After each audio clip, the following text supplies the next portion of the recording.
এর কাজ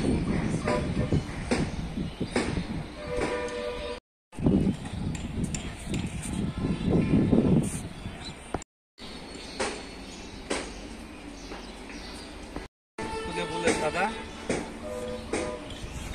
বায়ু বনে মরমরে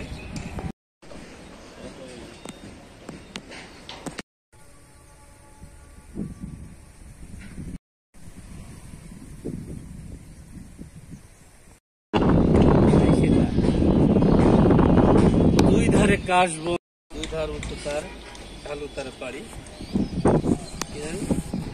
তো ভালো না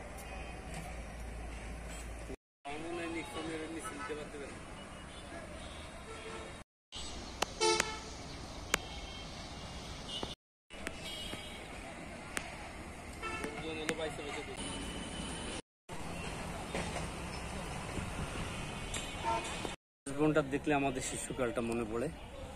শিশুকালে আমরা কাশবনে অনেক খেলাধুলা করেছি, কাশবন অনেক জায়গায় দেখা গেছে। কাশবনটা আসলে বিলীন হয়ে গেল যে এই জায়গার স্বল্পতার কারণে বিভিন্ন জায়গায় যে কাশবনগুলো ছিল সেগুলোকে ধ্বংস করা হয়েছে। ধ্বংস করে সেখানে বিভিন্ন বাড়িঘর তৈরি করা হয়েছে, যার কারণে এখন সেই কাশবনটা পাওয়া যায় না। এখানে যে কাশবনটা দেখছেন এখানে হলো এই চরের থেকে বালি এনে ফলানো হয়েছে, যার কারণে অটোমেটিক কাশবনটা হয়ে গেছে। কাশবনটা আসলে দেখতে খুব শিশুকালের মধুময় জীবনের কথাই মনে পড়ে। তখনই ফিরে পেতে ইচ্ছা করে সেই শিশুকালটা, সকলে মিলে কাশবনে আমরা একত্রে খেলা করি।